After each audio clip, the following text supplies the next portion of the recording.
Dyna TAC Cellular Mobile Telephone.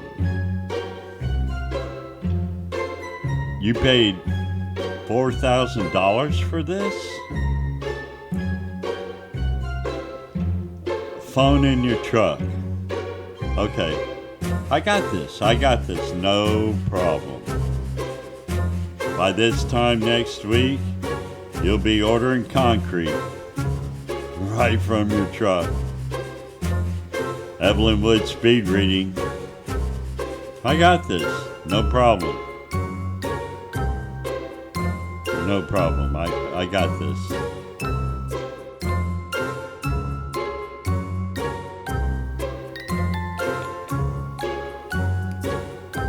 In 1917, Finnish inventor Eric Tiger filed a patent for a pocket-sized folding telephone with a very thin carbon microphone.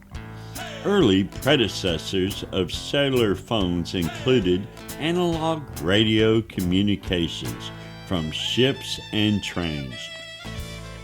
The race to create truly portable telephone devices began after the World War II, with developments taking place in many countries. The advances in mobile phones have been traced in successive generations, starting with the early generation OG services, such as Bell Systems' mobile telephone service, and its successor, the improved mobile telephone service. These OG systems were not cellular, supported a few simultaneous calls, and were very, very expensive. Mobile phone technology has progressed significantly since its origins, evolving from large car-mounted systems to compact handheld devices. Early mobile phones required vehicle installation due to their size and power needs. A major breakthrough came in 1973 when the first handheld cellular mobile phone was demonstrated by John F. Mitchell and Martin Cooper of Motorola using a handset weighing 2 kilograms, approximately 4.4 pounds. Cooper made the first ever call on a cell phone when he called Joel S. Engel, a rival of his who worked for AT&T nonetheless, saying, "I'm calling you on a cell phone, but a real cell phone, a personal handheld portable cell phone." The first commercial automated cellular network, 1G analog, was launched in Japan by Nippon in 1979. This was followed in 1981 by the simultaneous launch of the Nordic mobile telephone system in Denmark, Finland, Norway, and Sweden. Several other countries then followed in the early to mid-1980s. These first-generation 1G systems could support far more simultaneous calls, but still used analog cellular technology. In 1983, the Dyna TAC 8000X was the first commercially available handheld mobile phone. In 1991, the second generation 2G digital cellular technology was launched in Finland on the GSM standard. This sparked competition in the sector as new operators challenged the incumbent 1G network operators. The GSM standard is a European initiative expressed at the CEPT, the conference. I can't pronounce all these fancy words, but to make a long story short, they made it happen. The first version of the GSM standard had 6,000 pages. Wow. Okay, this is some crazy stuff, and I'm not going down that rabbit hole. In 2001, the third generation 3G was launched in Japan by NTT Docomo on the WCDMA standard.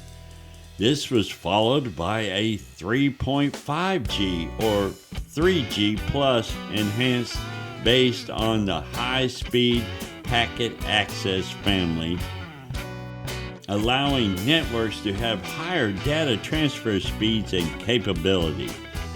3G is able to provide mobile broadband access of several megabits to smartphones and mobile modems in laptop computers.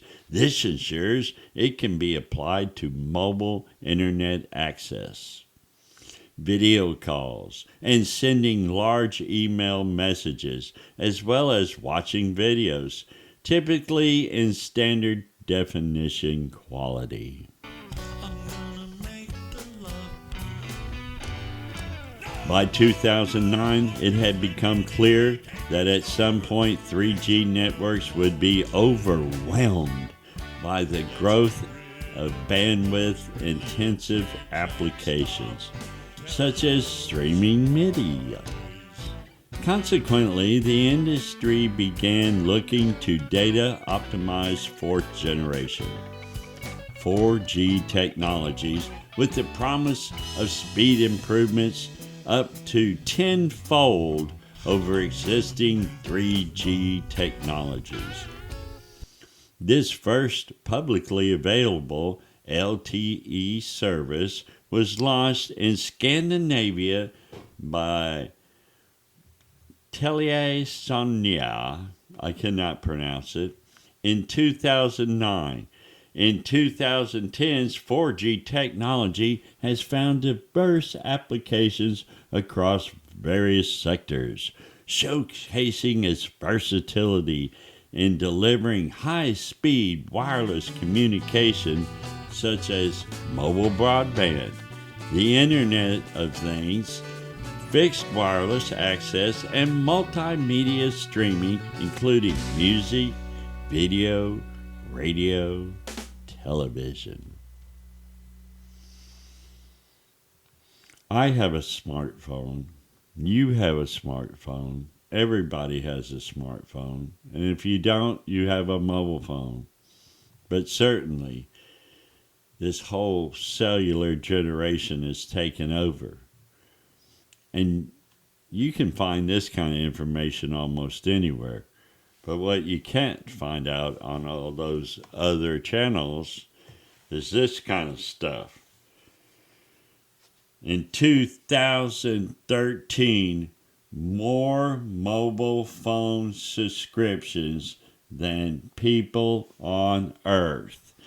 In 2013, there was more mobile phone subscriptions than people on the planet Earth. Everywhere you look, people are looking at their mobile phones, their smartphones. They are not looking where they're going, and they're probably not even going nowhere because they're looking at their phones.